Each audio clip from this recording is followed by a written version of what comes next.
Good morning, everybody. It's me, your boy. Today is a big day. Today we have... Oh, that's awkward. Oh, that's really awkward. I forgot about that. Today is most definitely not Wednesday, and I most definitely do not like the Minecraft subreddit, but look at us. Here we are. It's Snapshot Day, and we're over on the subreddit. Brand new Java Snapshot 22w12a dropped. It's a big one. Oh, boy, there's a lot of good stuff inside of this snapshot. Today we're going to check it out, 22w12a. Now I just checked the calendar, it is definitely still must-leave like March, so yeah, and in honor of Snapshot season, subscribe. More fresh content on the way, beginning now. 22w12a, what are we looking at today? Well, the Shrieker, oh man, the Shrieker gets even better. The darkness effect is here, oh, the wonderful one, the other wonderful one, and enchantment. New enchantment and some changes to it. We're also looking at a couple changes to a biome and some changes, or a change, to the leaf. So, let's actually go ahead and start off where we left off yesterday. Basically, chestboat, sweet, wonderful chestboat, it's here. All of them, including the mangrove one. Yesterday, chestboat made it over to Bedrock Beta. Today, it lives on Java Edition. Look at how nice this thing looks. This is like the best thing in the world. It's better than every other thing in the update. That's right, I said it. So check this out. If we hit the use button, we get into the boat. If we crouch and use the boat, we take a look at the inventory. Over on Java Edition, seems to feel a lot more consistent and clean. However, if you press the use button and you're looking at the row stick, the chest doesn't open, so you have to make sure you're actually physically looking at the chest and then you open it. If you're in the boat and you check your inventory, of course you check the boat inventory too. If you sail the boat in the water, you actually sail the boat in the water. Look at how nice this thing is. It's amazing. My skin and the boat, I know. It's a nice looking chest boat. It's also identical to this other one, except this time it's fully loaded with a ton of things. In case you watched yesterday's video, I don't want to repeat the test too much, but basically, long story short, chestboat plus hoppers, what happens? Well, the hoppers actually unload the chestboat. Check that out, empty already, 4 hoppers right there. They pick things up really quickly. I saw a couple questions about this in yesterday's video, didn't actually answer this one, so dispenser boat, dispenser chestboat. Oh no, it doesn't work. So, King B-Dogs, we gotta talk about something, buddy. Over here we have a couple interesting experiments. There's a mob inside of a chestboat. As we learned yesterday, you cannot get inside of the chestboat if a mob is already in it, and you can't kick it out or anything like that. How about this one? Can a dispenser, or excuse me, a hopper load the chestboat? Items in there, they're pulled out into the hopper, and then check this out. If we check out the inventory, the hopper can load the chestboat too. Oh, this is interesting. So as you can tell here, the chestboat has a lot of interesting functionalities. Of course, great portable storage. The storage can be unloaded, the storage can be loaded. What's not to love about the chestboat? Trick question. Alright, so to immerse ourselves fully in this next thing, I think we need to go to a different spot. We're going to locate Biome Deep Dark and check out this next stuff over there because it's going to fit way better. Now check that out. New interesting thing that I found when I was testing this out with the command, it actually puts the Y coordinate in there. I mean, it's not like the biggest thing in the world, but we have -54 right there now, and we're sent actually down into the deep and into the dark, as you can see here. I don't know, small, but interesting. Gotta set the vibe right inside of this place. So here we are inside of the deep dark biome. It's a little bit dark. I can fix that with a candle right there. Sets the vibe. The Shriekers. So there's the Shrieker right there. This thing is fascinating. It does that, which is terrifying. And then after it does that, it should pulse darkness. Maybe I need to be in survival mode for it to happen. But anyways, the Shrieker, it does that. There we go. There it is. No survival mode for this one. It's here. That's right. It's here. Big day, boys. The Warden has finally made it over to Java Edition. Legitimate snapshot. The second snapshot for 1.19, and the big thing is here. Look at this thing. It's gigantic. It's amazing, and I need to test some things. I haven't actually messed with it yet.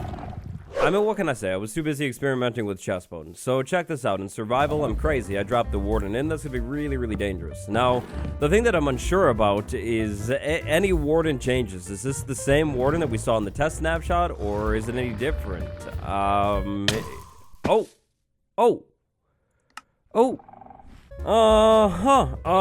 That was surprising. Okay, in the earlier test snapshot, this worked. I could have towered up just like that. It wasn't a problem. This seems to be a little bit different, but how about this time? Instead of 3 blocks, we do 5 blocks. Can you get me up here? Have I cheated the Warden still? That was really interesting. I don't know if that was just maybe it's a little bit more polished or what, but Yeah, it seems that I found the Warden's weakness. Another thing that I'm wondering about is this. So previously, the Warden would be able to fit into a 3-block tall, 1-wide hallway. Can we still have that happen? So Warden right here. Terror. Oh. Don't worry about it. Nothing happened at all. Okay, the Warden knows I'm here. I go into this hallway. Has this been changed or fixed or anything like this? Or is it going to be the same? Warden, old friend. I'm right here. Okay, yep, If we do some in-depth science work, also known as looking at the changelog on the Despicable subreddit here, we have basically the same information on the Warden, but that one, like, tower thing that I showed off at first, that was definitely different. Like, a 3-block tall tower worked before, but other than that, like, everything else looks the same here. I mean, I think this is going to be one of those things that we're going to have to test out a little bit more. Maybe I'll do that on stream or something. But yeah, the Warden, no matter what, is definitely here. And the Warden is still, no matter what, definitely a tank. This thing is really, really strong. One final thought that I would like to leave you with for the Warden today is think about this. A 5-block tall tower and you're on top of it and the Warden can't get you. What about 5-block tall tower and the Warden is on top? Would it be able to get you? Or would it not? Wow, that's a good question. I would like to offer a bounty though. If you end up doing any Warden testing inside of the snapshot and you find out that certainly it is absolutely different than that experimental version of the Warden, then as a consolation prize, if you let me know like down below on the subreddit or something, you will get my you'll get my recognition. Like I'll notice you. Yeah, it's not the best I know, but let me know if you find something. Next up, let's talk about darkness. Really quick, just a little bit more, because I love this effect. It's so cool. So to get darkness, Skull Shrieker or the Warden, if we jump on that thing, it screams like that. Then we should, yeah, no, we're not going to do that. All right, take 2. We get the Shrieker mad, it screams a little bit, and then we should get darkness here. Oh, no. Here goes nothing. Take number 3. Jump on the Shrieker, and like I mentioned previously, we get the darkness effect, and look at how evil it makes everything. Oh no. The darkness bug. It's made it over here too. Uh-oh. Yup, so gotta be honest, I kind of already knew about that. Unless I'm doing something wrong and there's some kind of invisible cooldown, the darkness effect is currently bugged, but still, check it out. If I go ahead and give myself the effect, it makes the world like evil looking. Like, look at that. It's so cool looking. Now, the random light sources around here, the sun being up on the surface, makes the area appear really, really bright. But if you're in like the deep dark in a cave, the thing looks like evil and intense. And as you can kind of notice there, it's a little bit subtle. There is some pulsing going on with the darkness effect too, which 100% adds to it. It makes it really, really cool.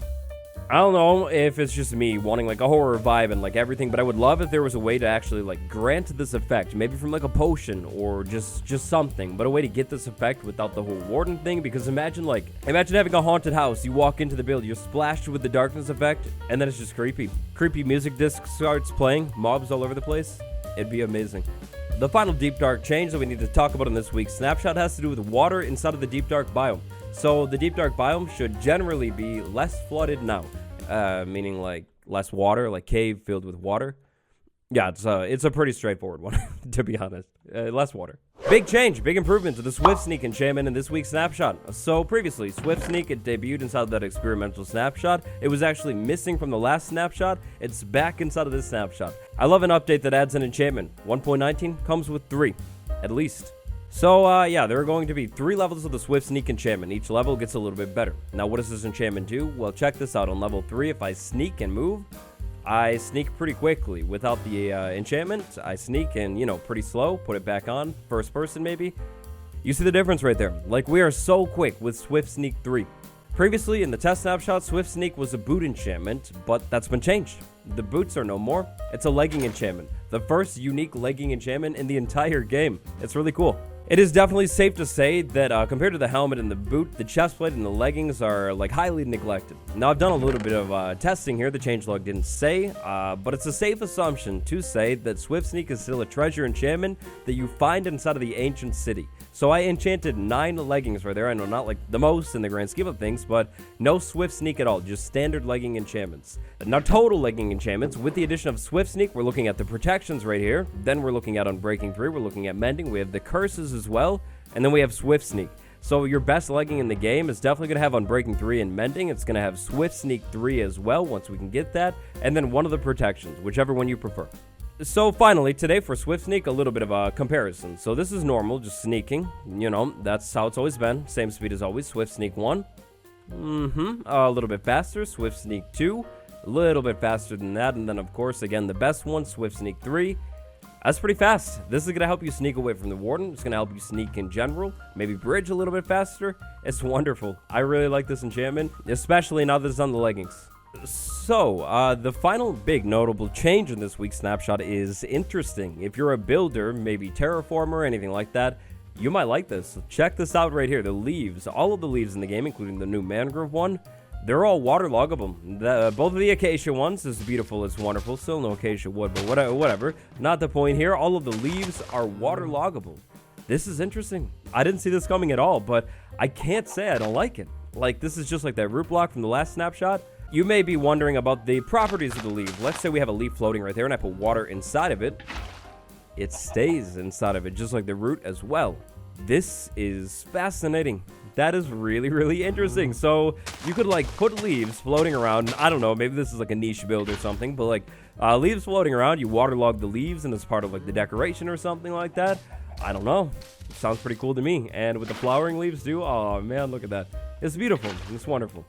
Now, before we wrap up today's snapshot video, I'd like to say thank you all so much for watching. I appreciate it, and a correction to last week's one. So, in the last one, I couldn't figure out the packed mud recipe. A lot of people let me know that this was the recipe right there. If you missed it, this is the packed mud recipe. It's wheat and mud, so if you want a lot of this stuff, make a wheat farm. Now, in this snapshot, the hotkey for cycling render distance has been disabled, and then bug fixes. Here are the bug fixes in this week's snapshot. A good handful of them have to do with the last snapshot, like mangrove color on maps and mud stuff. But that's it. And finally, to end things today, I'd like to leave you with one more thought. Chestboat right there, mangrove, of course, with the Warden inside of the chestboat. With the Warden inside of the chestboat. And with the Warden inside of the chestboat. Yeah, I can't get it to work. Yeah, maybe this will be another thing that King B-Dogs will have to take a look at. Anyways, like, subscribe. I'll see you tomorrow. Goodbye, everyone.